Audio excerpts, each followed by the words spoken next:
ఇలాంటి వివక్షకు లోను కావాల్సిన అవసరం లేదు. అదేవిధంగా ఇప్పటి దగ్గర గ్రేహాండ్స్ శిక్షణ చూసినాం. టెర్రరిస్టులను వాళ్ళు ఎదుర్కొనే విధానాన్ని, వాళ్ళ శిక్షణను మళ్ళీ ముందు ప్రదర్శించారు.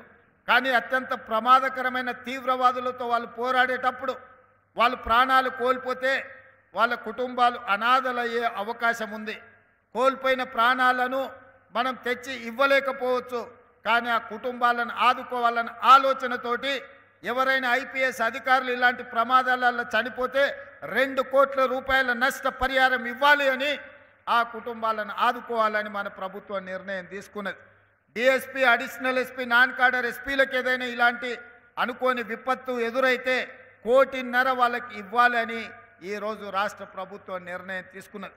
ఆ కింది అధికారులకు 1,25,00,000, ఆ కింది అధికారులకు 1 కోటి రూపాయలు నష్టపరిహారం ఇవ్వాలి అని, వాళ్ళ కుటుంబాలకు ప్రభుత్వం తరఫున అర్హత కలిగిన ఉద్యోగం ఇవ్వాలి అని చెప్పి ఈరోజు మన ప్రభుత్వం సమూలమైన మార్పులు తీసుకొచ్చి పోలీసు కుటుంబాలను సొంత కుటుంబాలుగా భావించి ఈరోజు ఈ అన్ని నిర్ణయాలు తీసుకున్నాం.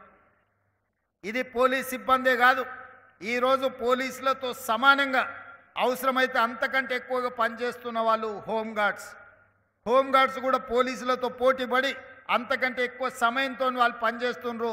దాదాపుగా 14,000 మంది హోంగార్డ్స్ ఉన్నారు. వాళ్ళు ధర్నా చేసినప్పుడు, దీక్ష చేసినప్పుడు చాలా సందర్భాలలో నేను వెళ్ళి వాళ్ళని కలవడం జరిగింది. వాళ్ళ తరఫున మాట్లాడే సంఘాలు ఉన్నాయో లేవో తెలియదు, కానీ ఈరోజు home guards raising day, December 6th home guards raising day. మరి వాళ్ళకి ఏదైనా ఒక మంచి వార్త వినిపించాల్సిన బాధ్యత, వాళ్ళ సమస్యలు పరిష్కరించవలసిన బాధ్యత రాష్ట్ర ప్రభుత్వానికి ఉన్నది. అందుకే ఈరోజు వాళ్ళకి ప్రతిరోజు 921 రూపాయలు డ్యూటీ ఇస్తున్నారు.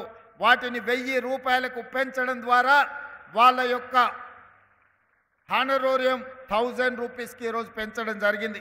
ఇదే కాదు, హోంగార్డ్ వాళ్ళ వీక్లీ పరేడ్ అలవెన్స్ 100 రూపాయలు ఉన్నది, ఇప్పుడు 200 రూపాయలకి వీక్లీ పరేడ్ అలవెన్స్ను కూడా ఈరోజు మనం పెంచడం జరుగుతుంది.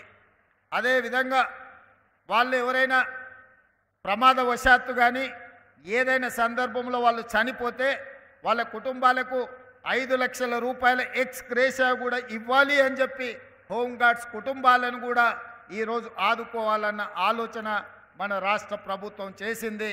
హోంగార్డ్స్ ఎవరైనా ప్రమాదవశాత్తు అనుకోని దుర్ఘటనలలో ఎవరైనా ప్రాణాలు కోల్పోతే వాళ్ళకి ఇంతకుముందు ఎలాంటి నష్టపరిహారం లేదు.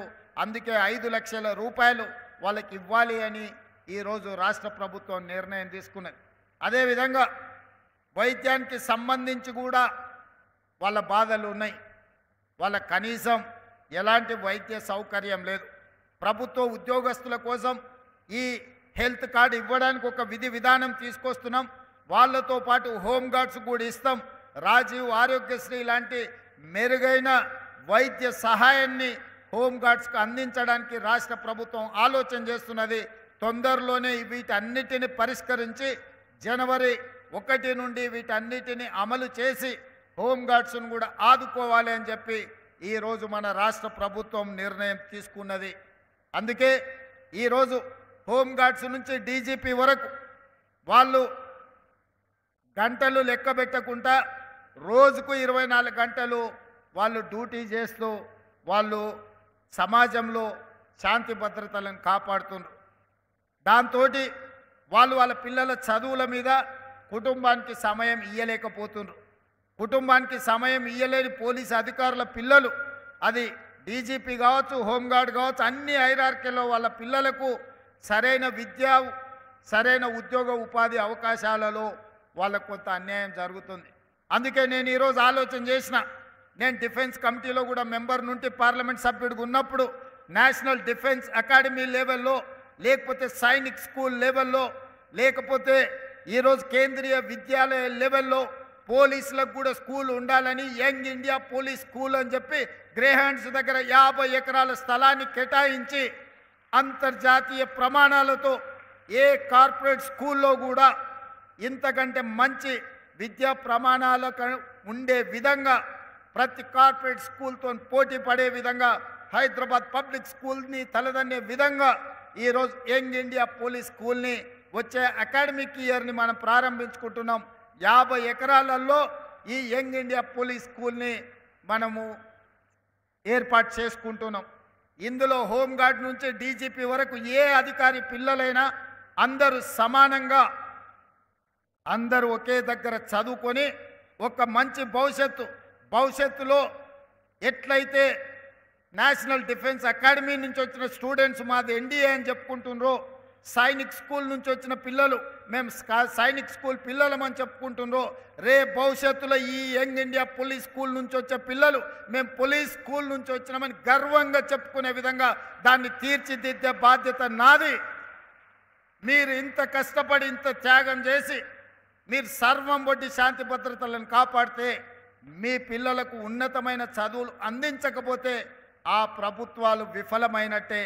అందుకే ఈరోజు పోలీస్ శాఖ సిబ్బందిని దాదాపుగా హోంగార్డ్స్తో సహా లెక్క పెడితే 90 నుంచి 94 వేల మంది సిబ్బంది ఉన్నారు. ఈ 90 నుంచి 94 వేల సిబ్బంది 4 కోట్ల ప్రజల్ని కాపాడడమే కాదు, సైబర్ క్రైమ్లో, డ్రగ్స్లో, టెర్రరిస్ట్ యాక్టివిటీస్ని నియంత్రించడంలో ఈ దేశానికే తలమానికంగా పనిచేస్తున్నారు. సైబర్ క్రైమ్లో నేషనల్ లెవెల్లో హోమ్ మినిస్టర్ అమిత్ షాతో అవార్డు మన తెలంగాణ సైబర్ క్రైమ్ అందుకున్నది. అదేవిధంగా టెర్రరిస్ట్ యాక్టివిటీస్లో దేశంలో ఎక్కడ జరిగినా కేంద్ర ప్రభుత్వం నుంచి మొదలు పెడితే ఇతర రాష్ట్రాలు మన రాష్ట్ర పోలీసు వైపే చూస్తున్నారు. సమాచారం మీ దగ్గర ఏమైనా ఉందా, చర్యలు తీసుకోవడానికి మీరు సహకరించండి అని.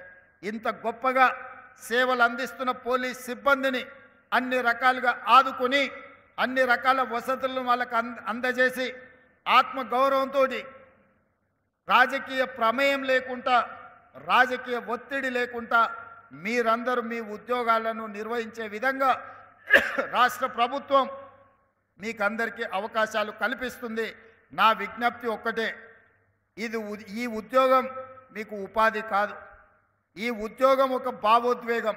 ఈ భావోద్వేగం తెలంగాణ రాష్ట్ర శాంతి భద్రతలను కాపాడడమే కాకుండా ప్రభుత్వం యొక్క ప్రతిష్టను పెంచే బాధ్యత మీ మీదనే ఉన్నది. మేమెంత చేసినా మీరు వ్యవహరించే విధానంతోనే ఈ ప్రభుత్వానికి పేరు ప్రతిష్టలు వస్తాయి. మీరు బాధితుల పట్ల గౌరవంగా, మర్యాదగా వ్యవహరించాలి. అప్పుడప్పుడు ఫ్రెండ్లీ పోలీసింగ్ అని నేను వింటుంటా. ఫ్రెండ్లీ పోలీసింగ్ అంటే క్రిమినల్స్తో ఫ్రెండ్లీగా ఉండమని కాదు. నేను స్పష్టంగా మా పోలీస్ మిత్రులకు నేను చెప్పదలుచుకున్నా. ఫ్రెండ్లీ పోలీసింగ్ అనే పదం బాధితులకు, అన్యాయం జరిగిన వాళ్ళు పోలీస్ స్టేషన్కి వచ్చినప్పుడు వాళ్ళని కూర్చోబెట్టి వాళ్ళ ఫిర్యాదు ఏందో కనుక్కొని ఆ ఫిర్యాదును పరిష్కరించి వాళ్ళకి న్యాయం చేసే విధంగా ఫ్రెండ్లీ పోలీసింగ్ ఉండాలి తప్ప కబ్జాలు పెట్టుకున్న వాళ్ళకో, హత్యలు చేసిన వాళ్ళకో, లేకపోతే ఆర్థిక నేరగాళ్లతో ఫ్రెండ్లీగా ఉండమని కాదు. అందుకే ఫ్రెండ్లీ పోలీసింగ్ అనే దాన్ని రీడిఫైన్ చేసుకోండి. పోలీస్ అంటే నేరగాడు భయపడి తీరవలసిందే. పోలీస్ పేరు వినిపిస్తే కబ్జాకోరైనా, డ్రగ్స్ వాడేవాడైనా, లేకపోతే చెరువులను, కుంటలను, నాలాలను ఆక్రమించుకునేవాడైనా, లేకపోతే నేరాలు చేయాలన్న ఆలోచన ఉన్నవాడు పోలీస్ పేరు చెప్తే భయపడాలి. వాళ్ళను భయపెట్టండి. బాధితుల పట్ల ఫ్రెండ్లీగా ఉండండి. అప్పుడే నిజమైన పోలీస్ వ్యవస్థకు గౌరవం పెరుగుతుంది. సమాజంలో అత్యధికంగా కష్టపడేది పోలీసు వాళ్ళే, కానీ అత్యధికంగా విమర్శలు ఎదుర్కొనేది కూడా పోలీసు వాళ్ళే. ఇది అందరు పోలీసుల వల్ల రావడం లేదు. కొద్దిమంది పోలీసుల వ్యవహారం అంత పోలీస్ వ్యవస్థకే చెడ్డ పేరు తెచ్చే విధంగా, విమర్శల్ని ఎదుర్కొనే విధంగా పరిస్థితులు ఉంటున్నాయి. కాబట్టి ఈ ప్రభుత్వంలో మీకు స్వేచ్ఛ ఉంటుంది. ఈ స్వేచ్ఛ ప్రజాస్వామ్యాన్ని కాపాడడమే కాదు, ప్రజలకు అందుబాటులో ఉండి బాధితులను ఆదుకునే విధంగా ఈ స్వేచ్ఛ మీకు ఉంటుంది. నేరగాళ్ల పట్ల